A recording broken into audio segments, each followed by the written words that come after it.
नमस्कार।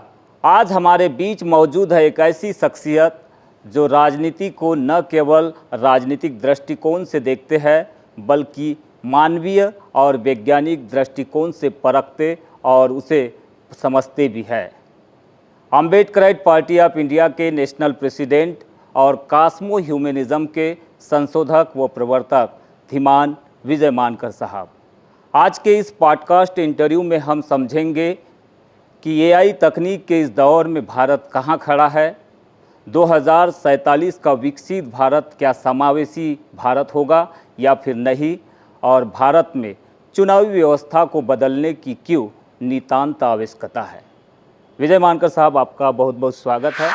एआई के इस तकनीक में भारत को आप किस तरह से देखते हैं? जिस तरह के संदर्भ को लेकर लगातार देश की सरकार चर्चा कर रही है, लेकिन कई प्रकार के सवाल भी लगातार खड़े हो रहे हैं। आर्टिफिशियल इंटेलिजेंस का जहाँ तक इन्वेंशन है, रिसर्च है या इनोवेशन है, उसमें अभी इंडिया काफ़ी पीछे है। लीडिंग लेवल पर जो है अभी इसमें यूनाइटेड स्टेट्स है और इससे बस 3 महीना पीछे चाइना है। क्योंकि आर्टिफिशियल इंटेलिजेंस का जो मैथमेटिक्स होता है, वो मैथमेटिकल जो कोड्स है उसको लिखने के लिए, और एलएलएम जिसको बोलते हैं, लार्ज स्केल लर्निंग मशीन्स जो हैं, उसमें पर्टिकुलरली ये 2 चीज़ों में अभी इंडिया काफ़ी पीछे है। प्लस इसमें बहुत सारे डेटा सेंटर्स की ज़रूरत पड़ती है, तो डेटा सेंटर्स अभी हमारे इसमें बनने की जस्ट शुरुआत हुई है। और इसके साथ में फिर इसके जो इम्प्लीमेंटेशन पार्ट है वो होता है, उसका भी इकोसिस्टम बन रहा है। यदि मैं अमेरिका और चाइना के मुकाबले में कहूँ तो एटलीस्ट हम लोग अभी इस क्षेत्र में 15-20 साल से भी ज़्यादा पीछे है। और जिस स्पीड से चाइना आगे जा रहा है, मुझे लगता है एआई की इसको रेस नहीं कहना चाहिए, पर इस इन्वेंशन में चाइना आने वाले 1-2 साल में एआई अमेरिका को ओवरटेक कर लेगा। आपको क्या लगता है किस तरह की रिसर्च, इनोवेशन और एक्सपेरिमेंट की ज़रूरत है भारत में एआई को लेकर, जिस तरह का इसका प्रभाव दुनिया में लगातार बढ़ते जा रहा है? मैंने जो बेसिकली कहा है, इसका जो मैथमेटिकल कोड्स है और मशीन लर्निंग जो है, वो 2 चीज़ों का रिसर्च बहुत बड़े पैमाने पे होने की ज़रूरत है। देखिए, सबसे बड़ी बात है हमारे पास में मैक्स प्लैंक इंस्टीट्यूट जो है साइंस की, जैसे यूएस में है या बाकी कंट्रीज़ में है, वैसी कोई बड़ा इंस्टीट्यूट नहीं है। हमारे यहाँ जो प्राइमरी जो बड़े इंस्टीट्यूशंस है वो इंडियन इंस्टीट्यूट ऑफ टेक्नोलॉजीज़ है, जो एक हाथ जो है वो पहले 50 में है। लेकिन जो कट थ्रू टेक्नोलॉजी जैसे कैलटेक है, या आपकी एमआईटी है यूएस में, या मैक्स प्लैंक इंस्टीट्यूट है, या थिंगशुआ यूनिवर्सिटी है चाइना में, पीकिंग यूनिवर्सिटी है, इसके अंदर जिस लेवल के रिसर्चेस हो रहे हैं उसमें अभी तक इंडिया काफ़ी पीछे है। तो मैथमेटिक्स एंड स्टैटिस्टिक्स में ज़्यादा रिसर्च होना चाहिए, प्लस मशीन लर्निंग में जो लैंग्वेजेस है उसके ऊपर में रिसर्च होना चाहिए। और डेटा सेंटर्स को हमको बनाने की ज़रूरत है बड़े पैमाने पर डेटा सेंटर्स के लिए भी जो आपकी जो चिप्स लग रही है, जो इंटेलिजेंट चिप्स होती है, तो वो चिप्स जो है इंडिया में अभी मैन्युफैक्चर नहीं हो रही। अभी हमारे पास में जो सेमीकंडक्टर चिप्स हम मैन्युफैक्चर करने की जस्ट शुरुआत हुई है 2025 में, लगभग दिसंबर में, वो 28 नैनोमीटर्स है, जबकि जापान में अभी जो काम चल रहा है वो 2 या 3 नैनोमीटर्स पे चल रहा है। चाइना वगैरह में 8 नैनोमीटर्स वगैरह की चिप्स बनती है। तो सेमीकंडक्टर चिप्स ही हम लोग अभी 28 से शुरू कर रहे हैं। और जिसको जीपीयूज़ कहते हैं, जो आर्टिफिशियल इंटेलिजेंस की बेसिक जो चिप्स है, वो भी हमारे इंडिया में अभी नहीं बनती है। तो इसके भी प्रोडक्शन पे बहुत काम होना बाकी है। और जब तक कैलटेक और थिंगशुआ यूनिवर्सिटी जैसी यूनिवर्सिटी डेवलप नहीं होगी, जहाँ मैथमेटिक्स का ज़्यादा जो है वो रिसर्च होगा और मशीन लर्निंग का, तब तक इंडिया थोड़ा इसमें पीछे रहेगा। और इसलिए फिर वो जो चाइना से कुत्ता आया था ना, एक, उसको बोल दिया स्टिकर लगा के हमारा है करके, इस तरह की हरकत होती रहेगी। हालांकि आपने यूनिवर्सिटी का नाम नहीं लिया है, तो ऐसी कोई यूनिवर्सिटीज़ अभी आपको ऐसी दिखाई दे रही है इन फ्यूचर्स जो एआई तकनीक में बिल्कुल भारत को आगे ले जा सकती है? क्योंकि गलगोटिया का जिसका आप जिक्र कर रहे हैं बिना नाम लिए, उसका कुत्ता तो अलग अलग तरीके से काट रहा है सबको अभी।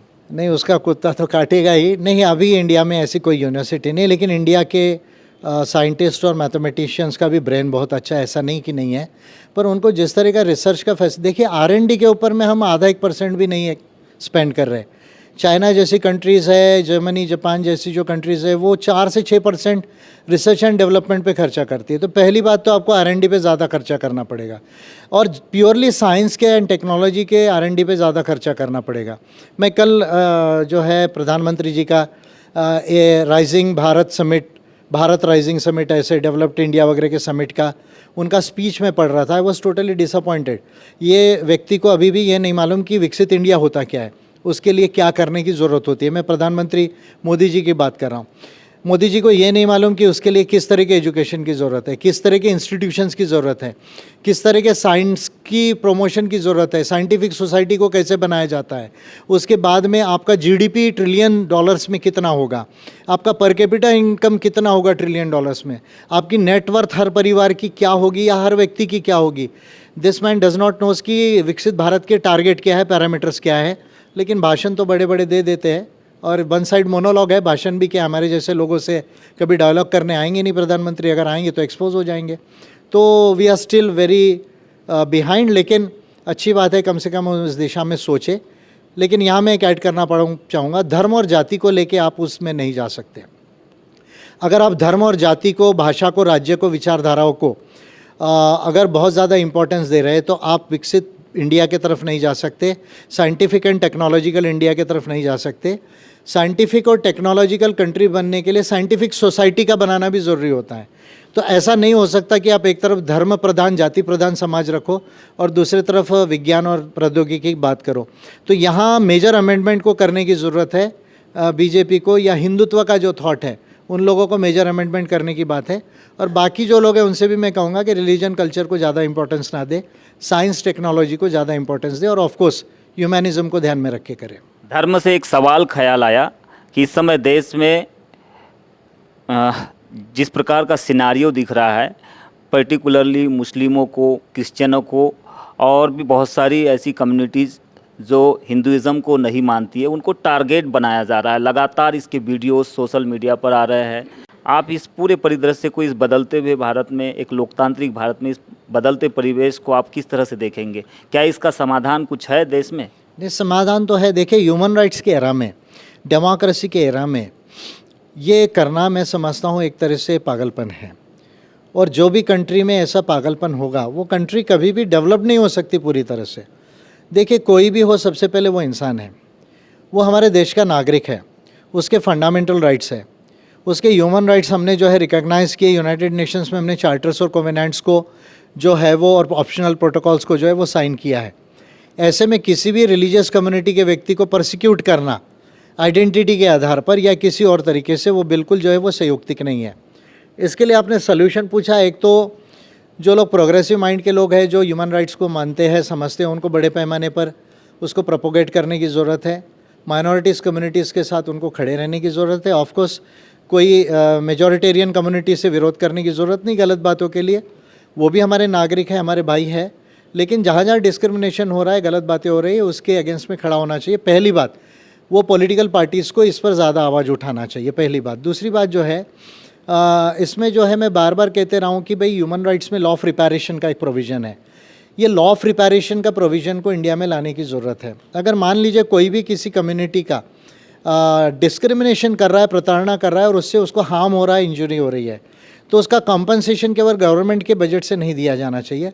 जो लोग ऐसा टारगेट कर रहे हैं, किसी का हार्म कर रहे हैं, उनकी पर्सनल प्रॉपर्टी से वो रिकवर किया जाना चाहिए। बचा हुआ पैसा केवल बजट से दिया जाना चाहिए। तो इंडिया में एक लॉ ऑफ रिपेरेशन के लॉ की लाने की ज़रूरत है।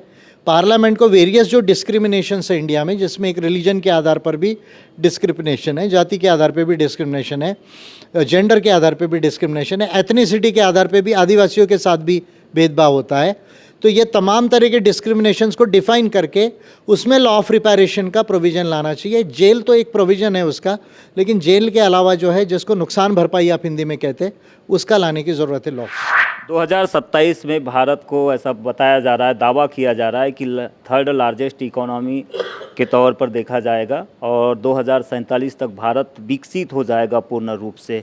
आपको लगता है कि ये जो विकसित भारत का स्लोगन है, जिसको प्रचारित किया जा रहा है सरकार के द्वारा, और 2027 को लेकर जो दावा किया जा रहा है, ये समावेशी होगा? क्या कहीं पर इसमें कुछ फॉल्ट आपको नज़र आ रहे हैं? देखिए, इंडिया डेवलप तो हो सकता है, इसमें कोई डाउट नहीं कि हम डेवलप नहीं हो सकते। मैं ये कहता हूँ, मेरी अगर गवर्नमेंट बनी तो मैं 20 साल में चाइना अमेरिका के बराबर ला सकता हूँ, केवल 20 ईयर्स में। ऐसा नहीं कि हमारे देश में पोटेंशियल नहीं है, पर उसके लिए क्या आप वो काम कर रहे हैं, ये देखने की ज़रूरत है। तो मुझे ऐसा लगता है कि जो आपने बेसिक सवाल पूछा कि क्या ये इंक्लूसिव होगा, समावेशकता होगी, मुझे ऐसा नहीं लगता कि इस मॉडल में अभी समावेशकता है। देखिए, आप जब तक यूनिवर्सल एजुकेशन नहीं दे रहे लोगों को, अमीर का बच्चा हो, गरीब का बच्चा हो, एक जैसे कि स्कूल में पढ़े 12वीं तक, फ्री एजुकेशन होना चाहिए 12th तक के। एजुकेशन में ऑफकोर्स अभी साइंस को ला रहा है, बड़े पैने पर न्यू करिकुलम में लाया जा रहा है। 5th स्टैंडर्ड से आर्टिफिशियल इंटेलिजेंस को भी पढ़ाने की शुरुआत होगी सीबीएसई पैटर्न और आईसीएसई पैटर्न में। लेकिन अभी भी अमीर का बच्चा जिस स्कूल में पढ़ रहा है, गरीब का बच्चा जिस स्कूल में पढ़ रहा है, गाँव का बच्चा, जंगल का बच्चा, इसमें फ़र्क है। पॉइंट नंबर 1, जब तक आप उनको यूनिवर्सल एजुकेशन नहीं दोगे 12वीं तक फ्री, तब तक कि आपका इम्पॉर्टेंट जो है वो डेवलपमेंट एक साथ नहीं होगा। Point number 1। दूसरा जो है, आपके अंदर अभी भी अनएम्प्लॉयमेंट रेट है, या अगर एम्प्लॉयमेंट आप उसको कह रहे हैं तो वो इस तरह का एम्प्लॉयमेंट है कि लोगों को 15-20 हज़ार में काम करना पड़ रहा है। जैसे जोमेटो, स्विगी, ब्लिंकिट जो हमारे गिग वर्कर्स है, ये 15,000 से 20,000 में काम कर रहे हैं। ओला उबेर में जो ड्राइवर्स है वो 20-22 हज़ार में काम कर रहे हैं। अभी भी हमारे यहाँ का जो एम्प्लॉयमेंट है वो इस तरह नहीं है कि 50-60 हज़ार रुपये, लाख रुपये का परमानेंट एम्प्लॉयमेंट जो है वो क्रिएट करके हम उनको दे सके। तो उनका इनकम अगर नहीं बढ़ेगा, इन्फ्लेशन तो रियल लाइफ इन्फ्लेशन 8 to 10% है, इनकम उनका 2-3% से भी साल में नहीं बढ़ता है, तो वो सेव क्या करेंगे? और अगर सेव नहीं करेंगे तो इन्वेस्टमेंट कैसे करेंगे? तो इंक्लूसिवनेस तो इसमें बिल्कुल नहीं है। तीसरी बात, जिसको हम नेटवर्थ कहते हैं, नेटवर्थ यानी टोटल हमारे पास में कितना पैसा है, कितनी एफडीज़ है, कितना म्यूचुअल फंड्स है, कितना हमारे पास में स्टॉक्स है, गोल्ड है, लैंड है, और हमारे ऊपर लोन कितना है, इसका माइनस करके जो बनता है उसको नेटवर्थ कहा जाता है। तो नेटवर्थ इंडिया के परिवार को बढ़ाने के लिए पॉलिसी गवर्नमेंट की नहीं है, परिवारों को खुद भी इसमें कोशिश करनी चाहिए, लेकिन गवर्नमेंट की पॉलिसी भी होनी चाहिए कि भाई सबको ज़मीन है, सबको घर है, सबको शिक्षा है, सबको स्वास्थ्य है, सबको सामाजिक सुरक्षा है और सबको रोज़गार है। ऐसी एनवायरनमेंट, ऐसी पॉलिसीज़ को बनाया जाए, और एजुकेशन पर्टिकुलरली जो मैंने कहा सबको फ्री किया जाए 12वीं तक के, और यूनिफॉर्म दिया जाए। जब ऐसा होगा तब वो इंक्लूसिव होगा, तब तक वो इंक्लूसिव नहीं होगा। और अगर हम 3rd नंबर पर भी आते हैं, जो आप अभी जर्मनी को क्रॉस कर जाएंगे तो आप 3rd नंबर पर आ जाएंगे, 4 ट्रिलियन जैसे आप क्रॉस करेंगे। लेकिन इंडिया 3rd नंबर पर आने का मतलब ये नहीं कि इंडिया के तमाम परिवार 3rd नंबर पर आ गए, क्योंकि आपका जो per capita gross national income है डॉलर टर्म्स में, उसमें आप 130 या 135 नंबर पर हो। तो आपको 135 नंबर से पहले 5 या 10 में आने के लिए भी आपका इनकम जनरेशन बहुत लगेगा, इन्वेस्टमेंट बहुत लगेगा, वेल्थ क्रिएशन बहुत ज़्यादा लगेगा। तो इंक्लूसिव मॉडल तो मुझे नहीं दिख रहा है। 2047 तक इंडिया विकसित तो होगा, लेकिन उसमें यूनिफॉर्मिटी नहीं रहेगी, ऊंचा नीचा डिस्पैरिटी ज़रूर रहेगी। सोशियो इकोनॉमिक कास्ट सेंसस का फॉर्म अभी डिक्लेयर किया है गवर्नमेंट ने, जनगणना होने जा रही है। लंबे अरसे के बाद काफ़ी लोग इंतजार कर रहे थे, डिमांड भी इसकी लगातार उठ रही थी। कई सारे संगठन अभी से इसका विरोध कर रहे हैं, खासकर ओबीसी समुदाय कह रहा है कि ओबीसी की गणना होनी चाहिए। आपने इसको लेकर बिल प्रेजेंट किए हैं, उस बिल को देखे और ये जो कास्ट सेंसस का फॉर्म आया है, क्या आपको अंतर समझ में आता है? आपका क्या सुझाव होगा सरकार? नहीं, कास्ट सेंसस का जो फॉर्म है वो एग्जैक्टली अभी मैंने जो नोटिफाइड फॉर्म है उसको अभी मैंने एग्जैक्ट स्टडी नहीं किया है, लेकिन गवर्नमेंट ने जो डिक्लेयर किया है कि हम कास्ट के आंकड़े को लेंगे सेंसस में, तो अगर वो ऑनेस्ट है तो वो आंकड़ों को लेगी, अगर गवर्नमेंट ऑनेस्ट है तो। पर परफॉर्मेंस को हमको देखना पड़ेगा, क्योंकि अभी ये जो हो रहा है सेंसस, ये हाउस होल्ड्स का सेंसस हो रहा है, यानी घर का, आपके घर कितने हैं, रूम्स कितने हैं, कच्चे हैं, पक्के हैं, तो इसका ये सेंसस होगा। तो इसमें हेड काउंट का जो पोर्शन है वो अभी इसमें शायद नहीं है अगेन, बट मैंने इसको वेरीफाई नहीं किया नोटिफाइड फॉर्म को, तो उसको देखने के बाद में मैं इसमें ज़्यादा अच्छे से बोल पाऊँगा। लेकिन अगर गवर्नमेंट में बोली है तो उसको सेंसस तो करना पड़ेगा। और रादर मैंने 2019 में पिटीशन किया था, तो उसके बाद से ही इसकी शुरुआत हुई, क्योंकि होम मिनिस्ट्री जो है अमित शाह जी की, तो उसके साथ मेरा 14 पॉइंट्स पे जो है वो राइटिंग में जो है वो करस्पॉन्डेंस है, और मैंने उनको प्रूव किया है कि ह्यूमन राइट्स में और अंडर इंडियन कॉन्स्टिट्यूशन में आपको ये सेंसस करना पड़ेगा, क्योंकि ओबीसी का डेटा ही नहीं रहेगा आपके पास, तो आप पॉलिसी कैसे बनाओगे? तो मेरा जो वो लीगल आर्ग्यूमेंट हुआ है उनके साथ, उसके बाद ही तो ये गवर्नमेंट मानी हुई है।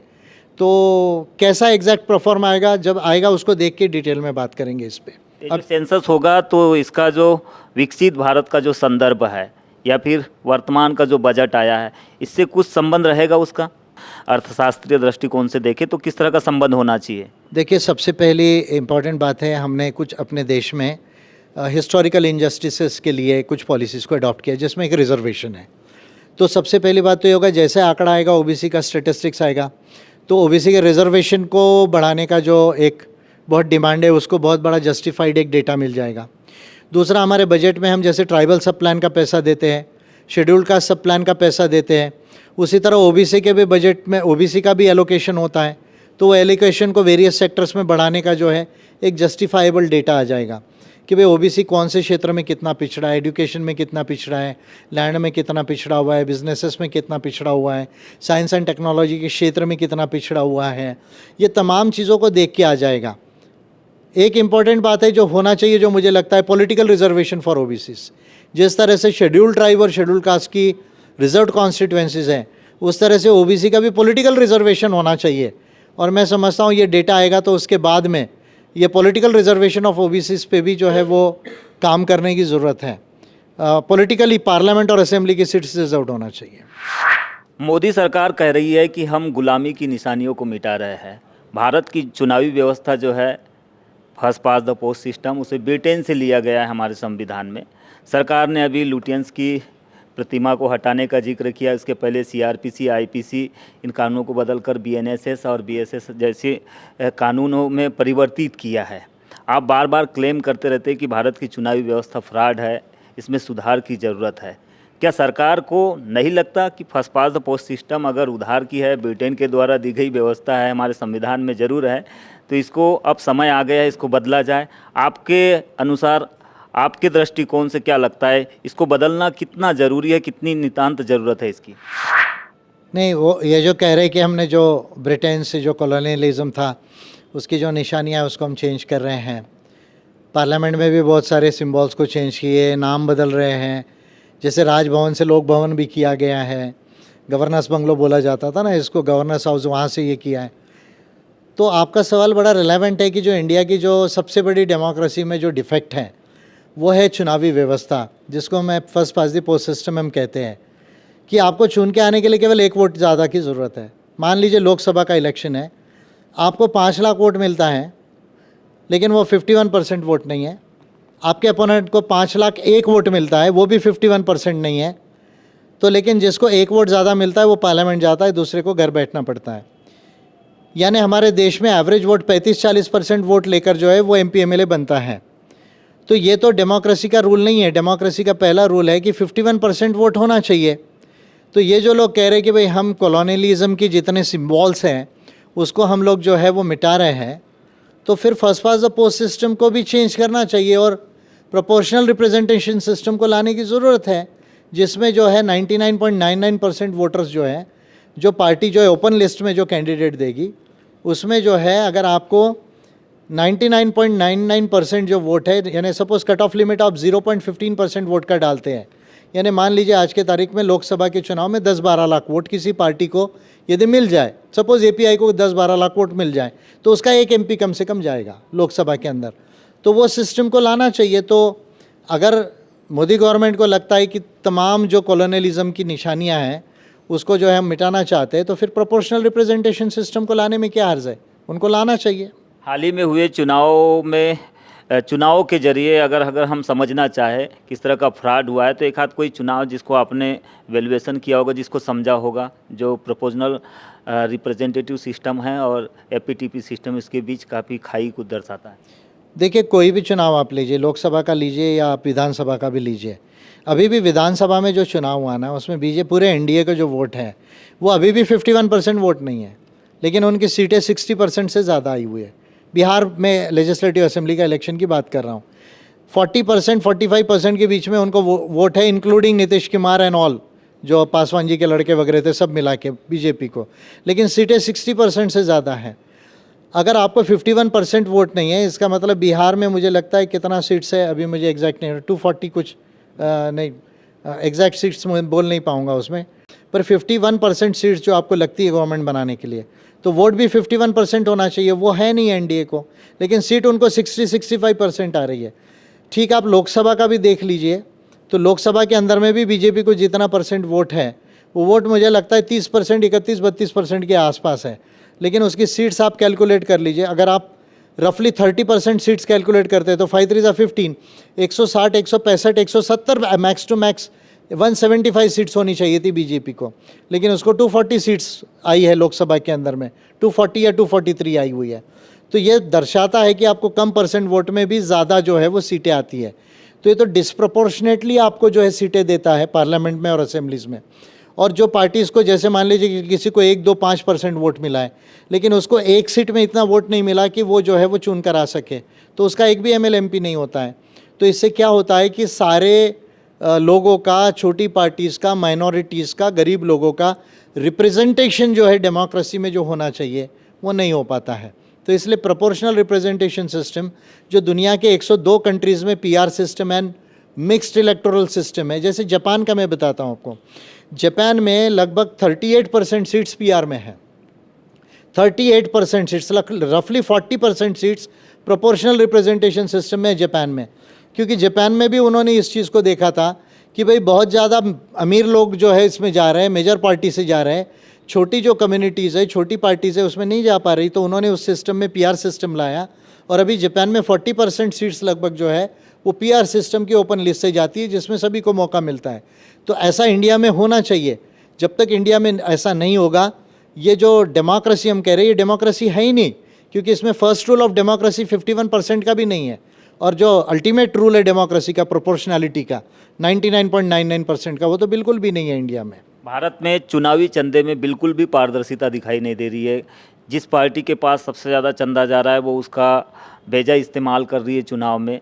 और दूसरी चीज़ें ये हो रहा है, अभी वर्तमान में जो चुनाव हो रहा है उनमें डायरेक्ट बेनिफिट ट्रांसफ़र जैसी स्कीमों को मॉडल कोड ऑफ कंडक्ट के बीच में सीधा लोगों को फ़ायदा पहुंचाया जा रहा है। ऐसी स्थितियों में क्या लगता है देश के नागरिक आत्मनिर्भर हो पाएंगे? इसके लिए आपके पास क्या मॉडल है? सीधी बात है, DBT is a different thing, आपको जो देना है गरीबों को दीजिए। लेकिन मैं ये कह रहा हूँ कि इलेक्ट्रल फंडिंग को लेके बहुत क्लैरिटी होना चाहिए। पहली बात, कंपनीज़ के ऊपर बैन लगना चाहिए पॉलिटिकल पार्टीज़ को डोनेट करने के लिए। अगर उनको डोनेशन करना है तो एक इलेक्ट्रल ट्रस्ट बनाया जाए, नेशनल इलेक्टोरल ट्रस्ट, उसमें वो डोनेट करे, अपना टैक्स का एग्जम्पशन ले ले कंपनी, और भूल जाए, वो डायरेक्ट पॉलिटिकल पार्टीज़ को ना दे। वो नेशनल इलेक्टोरल ट्रस्ट वो मैनेज्ड होना चाहिए इलेक्शन कमीशन ऑफ इंडिया द्वारा, और उसमें पॉलिटिकल पार्टीज़ के भी कुछ रिप्रेजेंटेटिव होना चाहिए उस ट्रस्ट में। और एक फार्मूला आप डिसाइड कर दीजिए, जिस पार्टी को जितना % वोट है पिछले इलेक्शन में, उसके हिसाब से उसको पैसा दीजिए। जो पार्टी नई कॉन्टेस्ट कर रही है उसको भी एक मिनिमम अमाउंट दीजिए, और कैंडिडेट्स को भी एक मिनिमम अमाउंट दीजिए आप। और 2000 के ऊपर जो भी खर्चा हो रहा है इलेक्शन में, उसको आप चेक से कंपलसरी कर लीजिए। जैसे ही आप उसको चेक से करेंगे तो वो जीएसटी सीएसटी के दायरे में आ जाएगा, तो वो आपका, उसमें से आपको टैक्स भी वापस मिलेगा और ऑडिट अकाउंट्स आपका क्लियर हो जाएगा। तो दो महत्वपूर्ण बातें, एक direct donation to the political parties पर बैन लगना चाहिए कंपनीज़ के द्वारा, बिजनेसेस के द्वारा, और नेशनल इलेक्टोरल फंड को बनाकर उसमें से सारी पार्टीज़ और कैंडिडेट्स को पब्लिक फंडिंग दिया जाना चाहिए। ये बात अगर हो जाती है तो मैं समझता हूँ गरीब और अमीर के बीच में का जो चुनाव है वो इक्वल होने लग जाएगा, तब जाके जो है वो पॉलिटिकल सिस्टम हमारा ठीक होगा। और डीबीटीज़ वगैरह जो है, डायरेक्ट बेनिफिट ट्रांसफर्स, अगर वो गरीबों को दिए जा रहे हैं तो उसमें कोई गैर नहीं है, पर वो जानबूझ के टारगेट करके भी किया जाता है, और मॉडल कोड ऑफ कंडक्ट का भी वायलेशन होता है। पर मॉडल कोड ऑफ कंडक्ट चुनाव के बीच में, क्योंकि अभी बिहार इलेक्शन देखा हमने, महाराष्ट्र इलेक्शन देखा, वहाँ पर अगर 1 करोड़ 1.25 करोड़ महिलाओं के खाते में अगर 10-10 हज़ार गए तो वो किसी पार्टी का कार्यकर्ता ही बन जाएगा ना, वो वोटर कहाँ रह जाएगा? ऐसी स्थिति में क्या चुनाव प्रभावित नहीं होता? क्या निर्वाचन आयोग को क्या सुझाव देना चाहेंगे? किस तरह का निर्वाचन आयोग को क्या कदम उठाना चाहिए? चुनाव आयोग तो सुझाव के अभी देने के लेने के कंडीशन में नहीं है। मैं कह रहा हूँ मॉडल कोड ऑफ कंडक्ट में का वायलेशन हो रहा है, तो इसको तो इम्प्लीमेंटेशन करने की जिम्मेदारी चुनाव आयोग की है। मेरा ये सवाल है, अगर चुनाव आयोग उसकी ड्यूटी नहीं करता है तो क्या रेमेडी है कॉन्स्टिट्यूशन में? There is no remedy. जी बिल्कुल। आप जो है, सवाल है सर आपका, क्योंकि ऐसा जो सवाल है ये मैं कह रहा हूँ, अभी मैं आपको एक उदाहरण दे रहा हूँ। अगर आप ईवीएम मशीन को उठाकर तोड़ दे तो आपके ऊपर क्रिमिनल केस हो जाएगी। लेकिन चुनाव आयोग अगर इलेक्शन के अंदर में उस मशीन को, टैम्पर्ड मशीन को दे दे और चुनाव हो जाए, तो आप चुनाव आयोग के किसी भी ऑफिसर पर केस फाइल नहीं कर सकते, क्योंकि आपके पास कोई इलेक्ट्रॉनिक डेटा ही नहीं है उसको प्रूव करने के लिए टैम्पर्ड है कि नहीं आपको है। भी लगता है कि ईवीएम में हैकिंग संभव है? बिल्कुल किया जा सकता है। बिल्कुल किया जा सकता है, क्योंकि ये बेसिकली कंप्यूटर है, और जो भी कंप्यूटर है उसको टैम्पर किया जा सकता है, भले ही वो इंटरनेट से कनेक्टेड ना हो, लेकिन कोई भी कंप्यूटर को जो है वो टैम्पर किया जा सकता है। इसके अंदर एक छोटा माइक्रो कंट्रोलर होता है, वो माइक्रो कंट्रोलर में ALU जिसको कहते हैं, अर्थमेटिकल लॉजिकल यूनिट, जिस भी इलेक्ट्रॉनिक मशीन में ALU होता है वो कंप्यूटर होता है, और अगर वो कंप्यूटर है तो उस पर कंप्यूटर लॉ अप्लाई होना चाहिए, इंडिया का इंफॉर्मेशन टेक्नोलॉजी एक्ट 2000। वो अभी तक अप्लाई नहीं किया पार्लियामेंट ने। हमारी जो मीटी मिनिस्ट्री है, ministry of electronics and information technology, उसने उसको अप्लाई नहीं किया। इलेक्शन कमीशन इसको लेकर साइलेंट है। तो मशीन टैम्पर हो सकती ना, उस मशीन में क्या है ये मुझे नहीं मालूम। आपका ये माइक है, इस माइक में मुझे कुछ भी नहीं मालूम कि क्या है, क्या इलेक्ट्रॉनिक सिस्टम है, आपको भी नहीं मालूम क्या इलेक्ट्रॉनिक सिस्टम है। सिर्फ एक इलेक्ट्रॉनिक जो डिवाइसेस है उससे ही देखा जा सकता है कि इसमें क्या है या क्या नहीं है। पेपर पर बोल देने से माइक ठीक है, ठीक है, ये तो एक ट्रस्ट हो गया। लेकिन जो हमको कलेक्टर कह रहा है, रिटर्निंग ऑफिसर, की मशीन ठीक है, तो कलेक्टर ने कोई इलेक्ट्रॉनिक सर्टिफिकेशन थोड़ी करवाया है उसका। तो मशीन टैम्पर हो सकती है। मैं ये कह रहा हूँ, आप मशीन लेकर भागो तो आप पर केस है, अगर इलेक्शन कमीशन टैम्पर्ड मशीन दे तो उस पर कोई केस नहीं है। और आप किसी भी चीफ इलेक्शन कमिश्नर से लेके किसी भी कमिश्नर को पार्लियामेंट इम्पीच तो कर सकता है थियोरेटिकली, लेकिन प्रैक्टिकली इंडियन हिस्ट्री में एक भी जज या एक भी इलेक्शन कमिश्नर आज तक इम्पीच नहीं हुआ है। हम देख रहे हैं कि चुनाव दर चुनाव जो निर्धारित राशि है वो तो वही है, लेकिन जो कैंडिडेट है मनमाफिक पैसा खर्च कर रहा है। कहीं पर 4 करोड़, कहीं पर 10 करोड़ का भी ADR की रिपोर्ट जो आती है उसमें अलग अलग पार्टियों का, अलग अलग कैंडिडेट का अलग अलग डेटा आता है। DBT के जरिए भी लगातार चुनाव के दौरान जो पैसा बांट रही है उसकी वजह से भी सरकारों पर कर्जा बढ़ते जा रहा है। हम देख रहे हैं कि चाहे राज्य की सरकारें हो चाहे केंद्र की, बहुत ज़्यादा कर्ज हो चुका है। और अब सरकार देख रही है जंगलों, पहाड़ों, पर्वत की ओर जा रही है जिनमें मिनरल्स है बड़े पैमाने, उसको निकालने के लिए जो कानून बने हैं, जो संवैधानिक अधिकार, उनको बाईपास करते हुए वहाँ से खनन करते हुए मैंगनीज हो, बॉक्साइट हो या आयरन हो या फिर दूसरा मिनरल्स हो, सबको निकालने की तैयारी कर रही है।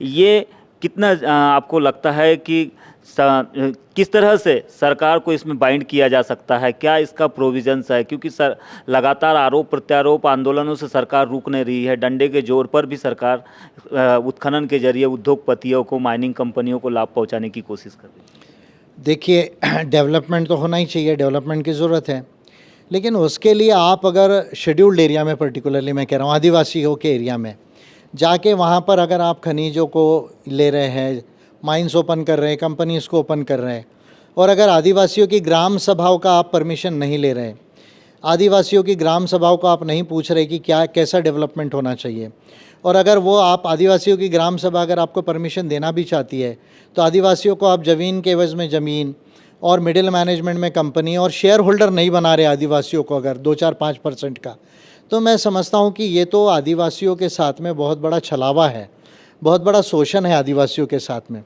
भाई आपको मिनरल्स लगते तो लीजिए ना, आपको मना किसने किया, पर आप आदिवासियों की ग्राम सभा का परमिशन तो ले लीजिए, आदिवासियों को शेयर होल्डर तो बनाइए, उसका वो कंपनी में, वहाँ के माइनिंग में कोई बेनिफिट जो है आदिवासियों को तो कुछ हो। और आदिवासी ज़्यादा अच्छे से जानते हैं कि पर्यावरण को कैसे अच्छा रखा जाता है, क्योंकि 50,000 साल से जंगलों में वो रहे हुए हैं, जंगल के साथ, प्रकृति के साथ में वो जिए हुए हैं, उनको मालूम है डेवलपमेंट कैसा होता है प्रकृति के साथ। तो गवर्नमेंट अगर ये नहीं कर रही है और प्राइवेट कंपनीज़ को इल्लीगल तरीके से ये कर रही है, तो मैं समझता हूँ कि ये तो बड़े पैमाने पर वायलेशन है, पैसा लॉस का भी वायलेशन है, 5th शेड्यूल का भी वायलेशन है। और मैं आदिवासियों की ग्राम सभाओं से करूँगा कि वो प्रॉपर ढंग से ग्राम सभाएं करके रिजोल्यूशंस को दे सारी अथॉरिटीज़ को कि वो क्या चाहते हैं, और अगर गवर्नमेंट नहीं मानती है तो हाई कोर्ट में फिर जाने की तैयारी करे सारी की सारी आदिवासियों की ग्राम सभाएं। उदाहरण के तौर पर मैं बालाघाट के दक्षिण बैहर का संदर्भ लेना चाहूँगा, जहाँ पर प्रॉस्पेक्टिंग लाइसेंस दिया गया है, माइनिंग लीज दी गई है और EIA की जो रिपोर्ट बनाई गई है उसमें जो शेड्यूल एरिया पहले से है, पेशा के नियम लागू है 2022 में, और जो कानून पहले से बना हुआ है उसको बाईपास करते हुए EIA की रिपोर्ट में कहा गया कि यहाँ पर आदिवासी नहीं, वाइल्ड लाइफ नहीं है, वहाँ की इको डेंसिटी कुछ भी नहीं है, और जल संरचनाओं को भी बताया नहीं गया। इस तरह से छुपाया गया और जनसुनवाई करने की कोशिश की जा रही थी। चूँकि विरोध हुआ तो फिर वो जनसुनवाई अब टल चुकी है। आगे किस प्रकार का क्या प्रयोग करना चाहिए लोगों को, ग्राम सभाओं को, वहाँ के क्षेत्रीय नेताओं को, या फिर वहाँ के खासकर सामाजिक संगठनों को जो इस क्षेत्र में काम करते हैं, कैसे इसका समाधान निकाला जा सकता है कि ये रुक सके वहाँ पे? या फिर आप जो बातें कर रहे हैं कि आदिवासियों को उसमें शेयर होल्डर ये राइट्स मिल सकता है? आपको क्या संभावना है, कैसे रोका जाएगा? देखिए, 2-3 चीज़ें हैं इसमें। पहली बात तो ट्राइबल एरियाज़ में ट्राइबल लोगों ने बीजेपी को वोट करना बंद करना चाहिए। सबसे बड़ी गलती तो वहीं कर दी, बीजेपी को वोट करना जब से शुरू किया, बीजेपी के ज़्यादा एमपी एमएलए आए। तो ये बात मैं 2007 से कह रहा हूँ, जैसे जैसे बीजेपी आएगी आदिवासी को गैर आदिवासी बनाने की कोशिश करेगी और जल ज़मीन जंगल को उनसे जो है वो छीनने लगेगी, और ये सारी चीज़ें वो जो इंडस्ट्रियलिस्ट लोग हैं उनके 8-10 जो लोग हैं उनको देंगी। तो पहली बात तो वोट देने की बंद करना चाहिए और पॉजिटिव वोट देना चाहिए अम्बेडकराइट पार्टी ऑफ इंडिया को। अगर एपीआई के एमपी एमएलए आएंगे तो ये क्षेत्रों में जल ज़मीन जंगल को और संस्कृति को प्रोटेक्ट करने की जो हमारा जो काम है वो ज़्यादा आसान होगा। पॉइंट नंबर 1, ये काम तो पॉलिटिकल लेवल पर करने की ज़रूरत है। दूसरा जो काम है, सारे आदिवासी के ग्राम सभाओं को, भले ही जो झूठी रिपोर्ट गवर्नमेंट्स ने क्रिएट की हो, सेंसस का डेटा लेना चाहिए। ब्लॉक लेवल पर सेंसस का डेटा है, कितने आदिवासी है, कितनी और कम्युनिटीज़ है, वो डेटा लेना चाहिए। शेड्यूल्ड एरिया के नोटिफिकेशंस है वो लेना चाहिए, और ग्राम सभा करके रिजोल्यूशन पास करना चाहिए। जो उनको लगता है कि जो प्रोजेक्ट्स गलत आ रहे हैं, जो रिपोर्ट गलत है, उसका भी मेंशन कर सकते हैं अपने रिजोल्यूशंस में कि ये रिपोर्ट्स गलत है।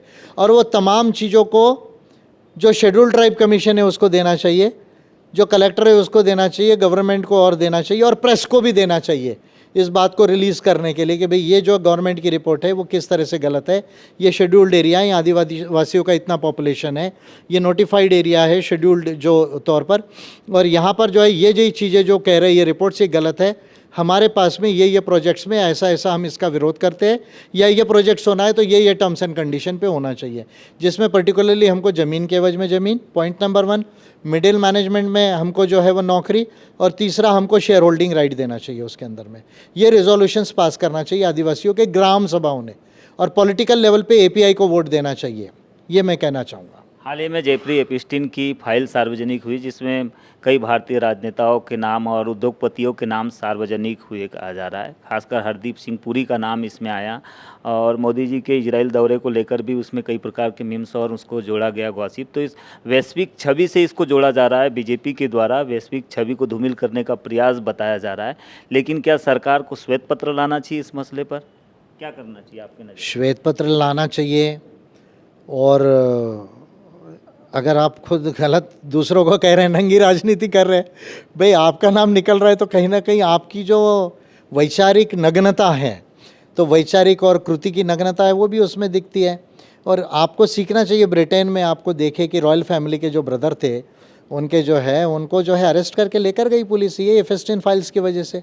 तो आपके अगर कुछ मिनिस्टर्स का उसमें से रोल आ रहा है, नाम आ रहा है, क्योंकि ये जो एफेस्टिन है ना, ये बहुत बड़े पॉलिटिकल फंडर थे पूरे वर्ल्ड के अंदर में, और जितना तरह का बड़ी बड़ी पॉलिटिकल पार्टीज़ को और गवर्नमेंट्स का जो सेटिंग होता है वो कराने में माहिर थे ये। और बाद में फिर ये पेडियोफिलियक भी थे, यानी चाइल्ड अब्यूज़ का भी उनके ऊपर में ये हुआ है। तो इनका पैसे का बहुत बड़ा रोल है फेस्टिन्स का, और इसलिए आप देखें कि हर कंट्री के बड़े बड़े पॉलिटिकल पार्टीज़ के लीडर्स, मिनिस्टर्स और उससे रिलेटेड जो लोग हैं वही जो है उसमें उनके नाम आ रहे हैं, क्योंकि आपने कहीं ना कहीं पॉलिटिकल सेटिंग की है पैसे की उनके साथ में। तो आपने, और फिर बाद में वो कन्विक्ट हुए पीडोफिलिया में, तो आपके संबंध जो है वो चाइल्ड अब्यूज़ के लोगों के साथ में रहे हुए हैं, ये प्रूव होता है। अच्छा, जब आपको नहीं मालूम था तब आप मिले, तब एक बात थी, पर जब उनको कन्विक्शन हो गया, उनको सजा हुई, उसके बाद भी मिले, ऐसे भी रिपोर्ट्स है, और एक बार नहीं, 2-2, 3-3 बार मिल रहे हैं उनसे। तो आप क्यों मिल रहे हैं? पैसे के लिए आप एक क्रिमिनल से मिल रहे हैं। तो आपको सबक लेना चाहिए। ब्रिटेन में जो है रॉयल फैमिली के व्यक्ति को कन्विक्शन हो रहा है, वो जेल में जा रहे हैं, तो आप अपने एक मिनिस्टर को तो कम से कम पहले तो आप कीजिए ना कि भाई आप रिज़ाइन करो, पहले रिज़ाइन तो करने को लगाइए आप अपने मिनिस्टर को, एक इंक्वायरी करा लीजिए, वाइट पेपर ला लीजिए, डिक्लेयर कीजिए, अगर वो उसमें दोषी नहीं है तो फिर से रीइंस्टेट कर लीजिए उनको। पर क्या आपको लगता है कि ऐसी पॉलिटिकल मोरालिटी की अपेक्षा हम मोदी गवर्नमेंट से कर सकते हैं? आपको लगता है कि ऐसा हो सकता है? इंडिया में ये नहीं हो सकता। जो लोगों की केवल एक ही लक्ष्य है, सत्ता और संपत्ति, वो लोग ये काम कभी नहीं कर सकते हैं। कभी हाउडी मोदी, कभी नमस्ते ट्रंप जैसे कार्यक्रमों के माध्यम से गहरी दोस्ती का प्रदर्शन करना अब देखने में आ रहा है कि टैक्स किंग की तरह बिहेवियर किया जा रहा है, और लगातार मोदी पर ही सवाल उठाए जा रहे हैं ट्रंप के द्वारा। कभी रूस के बहाने से, तेल खरीदने के बहाने से, और अलग अलग तरीके से, चाहे इंडिया पाकिस्तान का युद्ध हो, उसे लेकर भी कई प्रकार से दबाव बनाने की कोशिश की गई। जियोपॉलिटिकल दृष्टिकोण से आप इसे कैसे देखते हैं? देखिए, अमेरिका सुपर पावर है अभी भी, आज भी। चाइना सुपर पावर बन गया है ऑलमोस्ट ऑल। इंडिया एक ग्रेट पावर है। एक सुपर पावर एक ग्रेट पावर को बता रहा है कि भाई आपको हमारे साथ रहना है, आप हमारे साथ नहीं रहोगे, आप हमारी नहीं सुनोगे तो हम आपको किसी न किसी तरीके से आपको जो है रोक सकते हैं। जैसे टैरिफ्स लगा सकते हैं हम आपके ऊपर में, 50% टैरिफ्स उसका ही जो है वो उदाहरण था। देखिए अमेरिका चाइना का जो राइवलरी है अभी जियोपॉलिटिकल सिनारियो में, इसमें एक चीज़ जोड़ना चाहूँगा सर, जिस प्रकार सरकार दावा कर रही है विश्व गुरु होने का, तो क्या कथित विश्व गुरु की छवि पर भी धक्का नहीं पड़ रहा है इससे, जिस प्रकार का ट्रंप के द्वारा हमले किए जा रहे हैं, टैरिफ बढ़ाया जा रहा है? नहीं, आप गुरु है किसके और आपका चेला कौन है ये तो बताओ पहले। आप गुरु खुद तो डिक्लेयर कर दिए, पर आपका चेला कौन है, कौन मान रहा है आपको? अरे पड़ोस में आपको नेपाल तो मानता नहीं है, आपको श्रीलंका मानता नहीं है, आपको बर्मा मानता नहीं है, पाकिस्तान को आपको रह रहे के आग दिखाता है, अफ़गानिस्तान के नया नया सरकार आपको जो है अभी साथ में ले रहे आप, पर वो भी आपके चेले नहीं बने। तो अब गुरु हुए किसके ये तो बताइए आप मुझे। किसको, मोहन भागवत को बोलना है कि ये बात, या नरेंद्र मोदी को बोलना है? अब कल मैं ये नरेंद्र मोदी कह रहे थे नहीं आत्मनिर्भर भारत, तो क्या ये पॉलिटिकल स्लोगन है केवल विश्व गुरु? नहीं नहीं, ये तो सबसे बड़ा झूठ है। इंडिया विश्व गुरु था ही कब? मैं ये सवाल पूछा रहा हूँ कि इंडिया विश्व गुरु था ही कब? और आज तो आप बात ही मत करो, आपने कौन सी चीज़ में इन्वेंशन कर लिया भाई? आप आत्मनिर्भर भारत की बात कर रहे हैं, आपने कौन सी एक टेक्नोलॉजी मुझे बताइए, एक साइंस का रिसर्च बताइए जिसमें आपका क्लेम है कि भाई आपने उसको ढूंढ के दिया दुनिया को।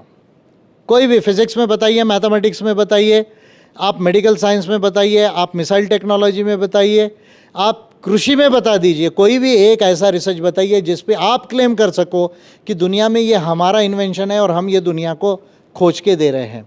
तो जब आपका कोई लीडिंग इनोवेशन ही नहीं है, कोई लीडिंग रिसर्च ही नहीं है, कोई लीडिंग टेक्नोलॉजिकल डेवलपमेंट ही नहीं है, अभी भी आप अमेरिका, चाइना और बाकी जगह से लेके ही उसको डेवलप कर रहे हैं। अभी फॉर एग्जांपल आप सेमीकंडक्टर चिप बनाना चाह रहे हैं, एग्जांपल दे रहा हूँ, आप किसकी मदद ले रहे हैं? आप ताइवान की मदद ले रहे हैं, आप अमेरिका की कंपनीज़ की मदद ले रहे हैं, फिर आपकी सेमीकंडक्टर चिप बना रहे हैं। अभी हमारे यहाँ रिलायंस है, बहुत बड़ी कंपनी है, मार्केट कैप में 18-20 लाख करोड़ का मार्केट कैप है, और मुकेश अंबानी तो हमारे लीडिंग बिजनेसमैन है। अभी आर्टिफिशियल इंटेलिजेंस हमें डेवलप करना है, तो आपको एनवीडिया के बगैर आप नहीं डेवलप कर सकते, तो एनवीडिया के साथ आपको पार्टनरशिप करना पड़ रहा है। रिलायंस के पास में जो 5G को ब्रेक थ्रू करने की भी टेक्नोलॉजी नहीं है, अभी तो 6G 7G तो बहुत दूर की बात है।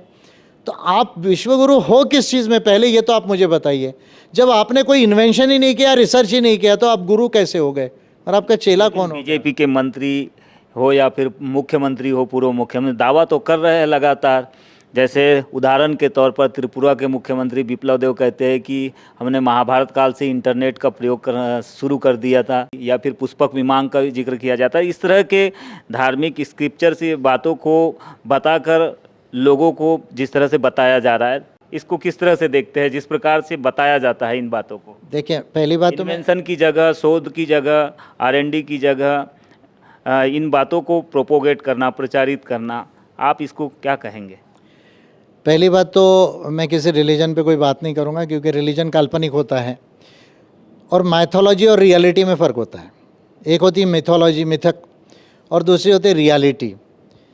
अगर इंडिया पुष्पक विमान बना लिया, एटम बम बना लिया ने, ब्रह्मास्त्र बना लिया, संजय का इंटरनेट बना लिया आप कह रहे हैं, तो उसके बाद में बीजेपी नेताओं के, उनके मुख्यमंत्रियों के, उनके मंत्रियों के बयान सार्वजनिक है इंटरनेट पर, उन्हीं की बातें मैं कर रहा हूं। उन्हीं की बात कह रहा हूँ, मैं भी किसी रिलीजन को क्रिटिक नहीं कह रहा हूँ, मैं उन्हीं की बात कर रहा हूँ। अगर वो ऐसा कह रहे हैं तो भाई इंडिया, अभी तो अमेरिका और चाइना सबसे डेवलप नहीं रहना चाहिए था, इंडिया सबसे डेवलप्ड रहना चाहिए था। और आपको इंडिया, यहाँ इंडिया धरती पे क्या कर रहे हैं आपको तो एक आधी कॉलोनी मार्स पर बना लेनी चाहिए थी अभी तक। अगर आप आज से 3,500 साल पहले इतना बना लिया था, तो अभी आप इंडिया में क्यों सेटल्ड है? यहाँ पर जो है वो आपको मार्स पर बना लेना चाहिए था। बेसिकली अगर बीजेपी के मिनिस्टर्स ऐसा कह रहे हैं तो वो उनका बुद्धूपन दर्शाता है। देखिए ऐसा होता है, जब कोई मिनिस्टर्स या पॉलिटिकल लीडर्स ऐसा कह रहे हैं तो उनका बुद्धूपन दर्शाता है। वोट के लिए शायद वो ऐसा करते हैं, पर ऐसा करने से कुछ इंडिया में बहुत बड़ा डेवलपमेंट नहीं होगा। वास्तविकता ये है कि प्राचीन भारत में भी हमारे यहाँ कुछ संशोधन होने का प्रयास हो रहा था, ऐसा नहीं कि बिल्कुल नहीं हो रहा था, लेकिन उस समय में भी हम ब्रेक थ्रू नहीं किया। बहुत बड़े बड़े breakthrough science and technology में उस समय में भी नहीं हुए। ऐसा नहीं कि हमारे यहाँ प्रयास नहीं हो रहा। जैसे 10 डेसिमल है, तो आर्यभट्ट का नाम आता है बार बार 10 डेसिबल का, तो वो हमारे इंडियन मैथमेटिक्स से आया हुआ है। हमारे यहाँ केमिस्ट्री का रिसर्चेस थे, मेडिकल साइंसेस के रिसर्चेस थे, ऐसा नहीं है कि रिसर्चेस नहीं थे, लेकिन हमने बहुत बड़ा वर्ल्ड में कोई ब्रेक थ्रू कर लिया था, ऐसा जो है वो नज़र नहीं आता है। दूसरी बात, अगर हम पिछले 200 साल की बात करें या 100 साल की बात करें, तो इंडिया में हमने तो कोई बहुत बड़ा रिसर्च और इन्वेंशन का ब्रेक थ्रू नहीं किया है, और पहले भी हम धर्म की बात कर रहे हैं। अगर ऐसा है तो आपके मनुस्मृति में जो कॉस्मॉस का कैलकुलेशन है वो इतना गलत क्यों है? मनुस्मृति ने कॉस्मॉस के कैलकुलेशंस की है, वो कैलकुलेशंस जो है वो आज के मैथमेटिक्स में प्रूव ही नहीं होते। तो साइंस तो वो है ना जो एग्जैक्टली प्रूव होता है, तो वो तो कैसे, ऐसा एविडेंस हमको कहीं मिलता नहीं है। तो ये उनका बुंदूपन है बेसिकली, मैं कहूँगा। किस तरह से एक्सप्लेन मनुस्मृति में इसको कॉस्मॉस को दर्शाया गया है, आप कैसा एक्सप्लेन वो जो करेंगे? साइकिल्स लिए उन्होंने, मून और इसके जो साइकिल्स लिए हैं और उसके जो ईयर्स निकाले हैं, वो ईयर से कॉस्मॉस का जो एज निकाला है वो बिल्कुल अभी 14 बिलियन ईयर्स का जो एज आ रहा है अभी, जो उससे मैच नहीं होता है। एग्जैक्ट कैलकुलेशन देखने पे बता पाएंगे कितना डिफरेंस आता है, बहुत डिफरेंस है उसमें, तफावत है बहुत सारा। मनुस्मृति के पीरियड में कैलकुलेशन किया गया, वो कभी मैच नहीं होता। मानकर साहब, आप राजनीति में विज़न की बात करते हैं, पॉलिसियों की बात करते हैं, साइंस की बात करते हैं। भारत में गांधी परिवार से आने वाले राहुल गांधी 20 साल से लगातार राजनीति कर रहे हैं और उन्हें लगातार हम देख रहे हैं कि उनकी राजनीति को स्वीकार्यता नहीं मिल पा रही है। वर्तमान में जिस तरह से वो बहुजन नेतृत्व को उभारने की कोशिश कर रहे हैं, क्या बहुजनों को इसका फ़ायदा मिलेगा या फिर बहुजन से निकलने वाले लीडर ही कट जाएंगे या राहुल गांधी खुद ही कट जाएंगे? आपको क्या लगता है, इसको आप किस तरह से देखते हैं, कैसा एक्सप्लेन करना चाहेंगे? पहली बात तो लोकतंत्र में परिवार तंत्र का कहीं कोई स्थान नहीं है। लोकतंत्र का अर्थ होता है of the people, by the people, for the people. और परिवार से, आप अगर एक परिवार से निकल के अगर राजनीति केवल कह रहे हैं और ये कह रहा है कि भाई मेरे अंडर ये सब चीज़ें होना चाहिए, मेरे परिवार के लोग ही जो है अपॉइंटेड होना चाहिए। जैसे फॉर एग्जांपल, जब आपकी केरला की सीट जो है जब आपने वैकेट की तो अपने बहन को जो है वहाँ पर से कैंडिडेचर बनाया। क्यों? आपको केरला का कोई कांग्रेस का वर्कर नहीं मिला वहाँ से जो है खड़ा करने के लिए? तो परिवारवाद तो जो है आपके अंदर में है। पार्लियामेंट के अंदर आपके बाद जो है प्रियंका गांधी को आप प्रमोट कर रहे हैं, तो परिवारवाद तो है कहीं ना कहीं। तो एक परिवार, कोई भी वो परिवार हो, उसकी राजनीति केवल उसके आधार से चलना चाहिए। मैं समझता हूँ यही लोकतंत्र में गलत सोच है, पॉइंट नंबर 1। पॉइंट नंबर 2, बहुजन की बात जो वो कर रहे हैं, बहुजन यानी मेजॉरिटेरियन सेक्शन जो है, तो उसके लिए किस तरह की पॉलिसीज़ की एग्जैक्ट ज़रूरत है वो उनको क्लैरिटी नहीं है। रादर वो मेरी बातों को काफ़ी जो है वो चुराना वर्ड ठीक नहीं है, लेकिन बोरो कर रहे हैं। जैसे ये ओबीसी सेंसस की बात है, मैंने सबसे पहले की 2019 में। ओबीसी का रिजर्वेशन ये जो है 27% से बढ़ के 40-45% होना चाहिए, 50% से ज़्यादा होना चाहिए। इसके लिए मैंने पार्लियामेंट को बिल दिए हुए हैं। तो मुझे ऐसा लगता है कि राहुल गांधी को इसका पूरा आइडिया नहीं है, उनका स्टडी नहीं है, और यही कारण है कि पार्लियामेंट में वो स्टंट तो कर रहे हैं। लेकिन मैं ये पूछना चाहूँगा, आपने बिल्स मूव क्यों नहीं किए? 20 साल से आप पार्लियामेंट में हैं, आपको पार्लियामेंट्री प्रोसीजर्स मालूम है, तो आपको अमेंडमेंट बिल्स मूव करना चाहिए।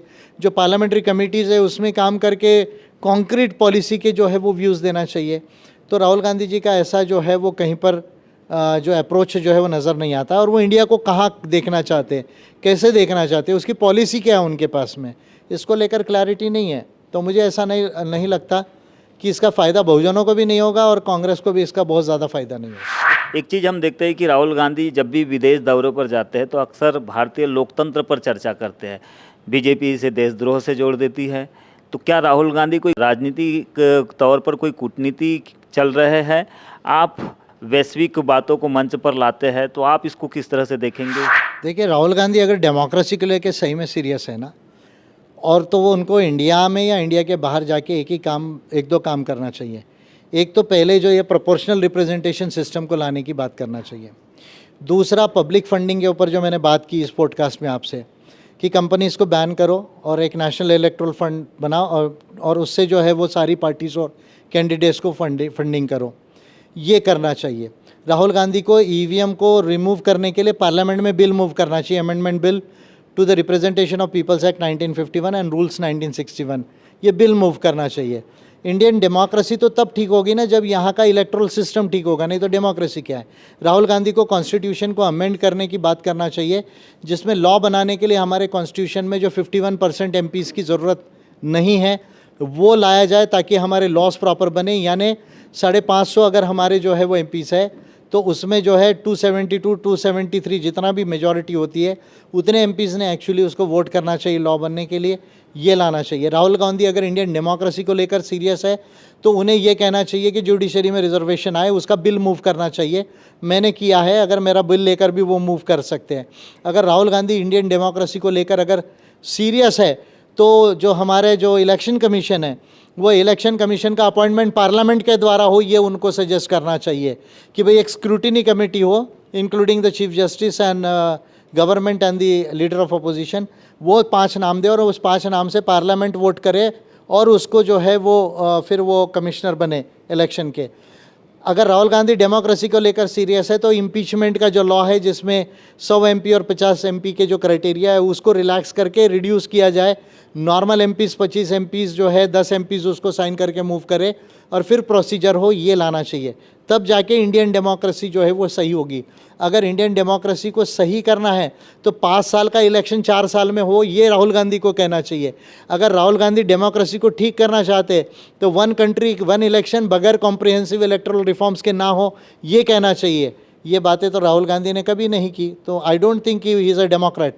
उनको डेमोक्रेसी की समझ नहीं है राहुल गांधी को। मेन स्ट्रीम पॉलिटिक्स में होते हुए भी अगर राहुल गांधी सीरियस नहीं है, लेकिन आपकी पार्टी 12 साल से लगातार देश में है, क्योंकि आपके पास अभी तक ऐसा कोई बड़ा लीडर नहीं देखने मिल रहा है स्टेट लेवल पर जो कहीं पार्टी को सफलता दिलाए। अभी सफलता से आप दूर है, लेकिन आपने क्या प्रयास किया जो दूसरी पॉलिटिकल पार्टियां हैं, क्योंकि आपका विज़न स्पष्ट है, देश में बदलाव आना चाहिए, पॉलिटिक्स हो रही है तो परिवर्तन के लिए होना चाहिए, अथॉरिटी अगर किसी को मिल रहा है तो उसका व्यापक असर होना चाहिए।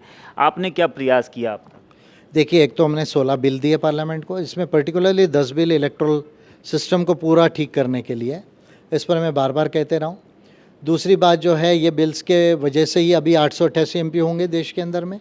ये सारा काम जो कि हमने 45 के ऊपर पिटिशंस दी, 2500 के ऊपर आरटीआईस किए, ये सारा चीज़ें हमने ठीक करने के लिए इसका क्रेडिट तो सर बीच में रोकना चाहूँगा, इसका क्रेडिट तो मोदी सरकार ले रही है। इसका क्रेडिट मोदी इसलिए लेंगे क्योंकि देश के लोगों को ये मालूम नहीं है। मेरे पास में मीडिया नहीं है, इलेक्ट्रॉनिक मीडिया अगर मुझसे आकर पूछे तो मैं फाइल्स ओपन करके बता सकता हूँ उनको। अभी आप देखें ना, ये आर्टिफिशियल इंटेलिजेंस का जो समिट लगाया मोदी जी ने, ये जो मेरा बुक है कॉस्मो ह्यूमैनिज्म का बुक है, मैं जब इसे लेकर बैठा हुआ हूँ, ये 2017 में जो है ये बुक को जो है 17-18 से रिसर्च करके 19 के अर्ली 19 में पब्लिश हुआ। और मैं इसको बड़े पैमाने पर बोल रहा हूँ 2017-18 से कि इंडिया को साइंस एंड टेक्नोलॉजी में आगे जाना पड़ेगा, क्वांटम कंप्यूटिंग को एक्सेप्ट करना, रिसर्च करना पड़ेगा, आर्टिफिशियल इंटेलिजेंस का रिसर्च करना पड़ेगा। 17-18 से मैं ये बात बोल रहा हूँ। मोदी क्यों तब 17-18 में ये बात नहीं बोली? यानी Modi was not knowing about artificial intelligence in 2017-18। Modi was not knowing, till today is not knowing anything about quantum computing, about quantum physics. अभी भी मोदी को कुछ नहीं मालूम इनके विषय में। तो मोदी को ये चीज़ें फिर कहाँ से पता हो गई? मोदी के जो मिनिस्टर्स हैं, मैं अभी भी क्लेम करता हूँ, उनको आज भी इसका डिटेल नहीं मालूम। मैं क्या, वैष्णव है ना वो उनके मिनिस्टर, मेटी के क्या, अश्विनी वैष्णव, मैं आज भी कहता हूँ, चैलेंज करता हूँ। ये पूरी तो अलग बात है, नितिन गडकरी वगैरह ये जो है वो पुराने मॉडल हो गए। ये मैं अश्विनी वैष्णव का नाम ले रहा हूँ स्पेसिफिकली। उनको भी नहीं मालूम क्वांटम कंप्यूटिंग क्या होती है, उनको आर्टिफिशियल इंटेलिजेंस का डेवलपमेंट कैसा होता है ये नहीं मालूम है। तो विजय मानकर के लिखने बोलने के बाद ही 8 साल बाद आपको पता चल रहा है।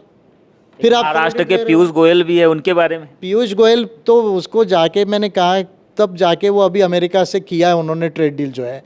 पीयूष गोयल को ये मैंने कहा था जब ये अमेरिका ने टैरिफ्स लगाया था कि भाई आपको जो है ये ट्रेड ट्रीटीज़ कैसी होती है इसका एक्सपीरियंस नहीं है, इसका नॉलेज नहीं है, और आप जाके अमेरिका को ठीक से टैकल करो। अभी तक आप अमेरिका किया, अभी अमेरिका आपको किसी जगह दिखा रहा है। तो इनके जो मिनिस्टर्स हैं ना, बेसिकली वो मिनिस्टर्स बहुत टैलेंटेड नहीं है। देखो सीतारमन मैडम को तो 8 साल 7 साल लग गए बजट को ठीक से बनाने में। अभी थोड़ा ठीक बजट बना रही, पर अभी भी वो बजट जो है 10 के रेटिंग में या 5 के रेटिंग के ऊपर में नहीं आता है। BJP is not a very talented party, उसके अंदर बहुत टैलेंटेड मिनिस्टर्स नहीं है। पर विजय मानकर ने ये तो बातें लिखी है, लिखित में, मैं जो कह रहा हूँ लिखित में, ये सारी पॉलिसीज़ भी हमने डिक्लेयर की लोकसभा में, और ये तो मेरे बिल सब पार्लियामेंट को जाते हैं, पिटिशंस गवर्नमेंट के मिनिस्ट्रीज़ में जाती है। जैसे मैंने अभी ये लेबर कोड्स को इम्प्लीमेंट करवाया 2019-20 से, इन्होंने उसको पार्लियामेंट ने पास किया, उसको इम्प्लीमेंट नहीं किया था, मेरे पिटिशन के बाद में वो इम्प्लीमेंट हुए हैं।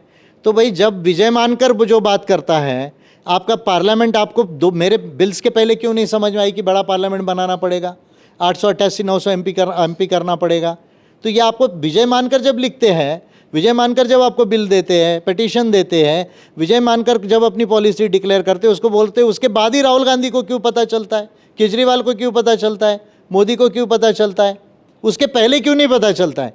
कोई एक बात तो ऐसे बताए कि वो पहले बोले कि हमने बोला, विजय मानकर के पहले। आज भी चैलेंज है और ये राइटिंग का प्रूफ है उसका। तो इनडायरेक्टली ये आपकी बातों को स्वीकार करते हैं, लेकिन डायरेक्टली आप इन बातों को अगर लोगों तक पहुंचाना चाहेंगे तो आपकी पार्टी का स्टैंड क्लियर होना चाहिए, आपके पार्टी के कार्यकर्ता दिखाई देना चाहिए देश में, राज्यों में, गाँव में, शहरों में, कस्बों में, तब जाकर कहीं इसका एडवांटेज मिलेगा ना। सर, आप क्या प्रयास कर रहे हैं आपकी पार्टी को इस लेवल तक लाने के लिए, जैसा कि आप संकल्पना लेकर कहते हैं कि पान इंडिया पार्टी मूवमेंट हम इसको बनाएंगे?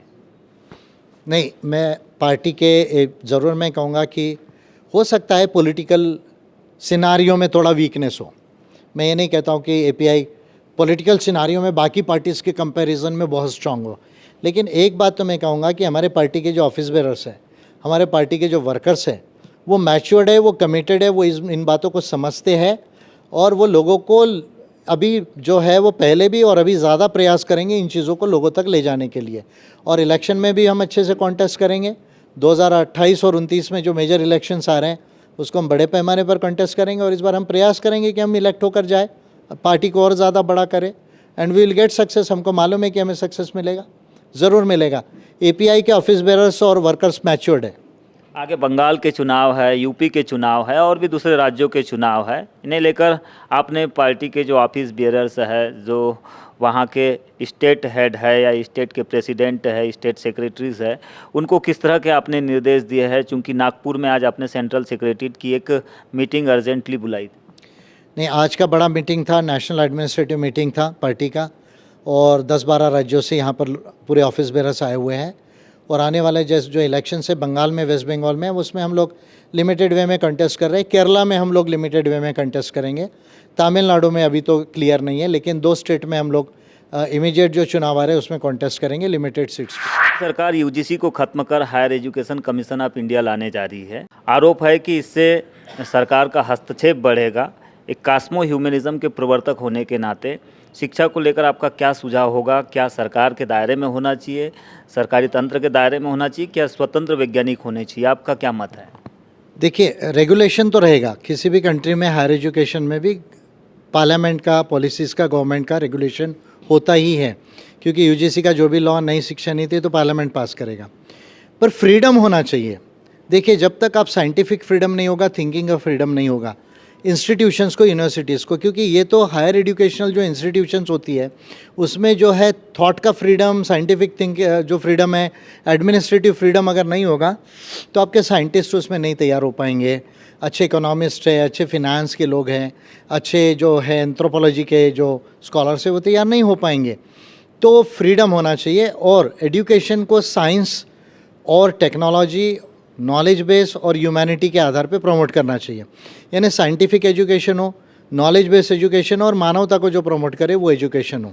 उसमें ज़्यादा हिस्ट्री, कल्चर और रिलीजन, ये सब चीज़ों का ज़्यादा, माइथोलॉजी का ज़्यादा रोल नहीं होना चाहिए। ये एक महत्वपूर्ण बात है। दूसरी बात, इसमें जो यूजीसी का जो कास्ट डिस्क्रिमिनेशन का रेगुलेशन था, तो कास्ट डिस्क्रिमिनेशन को समाप्त करने के लिए बिल्कुल रेगुलेशन होना चाहिए। मुझे याद है जब ऊना की घटना हुई थी गुजरात में, रोहित वेमुला का जो इंसिडेंस हुआ था, उसके बाद मैंने बहुत बड़ी एक पिटीशन बनाई थी SC/ST की प्रॉब्लम्स को सॉल्व करने के लिए, और जितने 35 जो हमारे स्टेट्स और यूनियन टेरिटरीज है उनको दी थी। काफ़ी दिनों तक हमने फॉलो किया, हमारे पार्टी के लोगों ने भी उस पिटीशन को फॉलो किया। उसमें मैंने जो एंटी डिस्क्रिमिनेशन लॉ की बात की थी कि एंटी डिस्क्रिमिनेशन लॉ में लॉ ऑफ रिपारेशन, लॉ ऑफ जो रिपारेशन है और लॉ ऑफ रेस्टिट्यूशन ये होना चाहिए। तो ये तमाम जो चीज़ें हैं वो मैंने ऑलरेडी जो है वो उसमें सजेस्ट किया था। 2015-16 की बात मैं कह रहा हूँ। तो जो जाति को, भेदभाव को डील करने के लिए एजुकेशन में जो रेगुलेशन है वो ज़रूर होना चाहिए। सिर्फ इसको थोड़ा फेयर और न्यूट्रल बनाने की ज़रूरत है कि भाई दोनों पक्षों को अपनी बात रखने का जो है उसमें मौका मिले।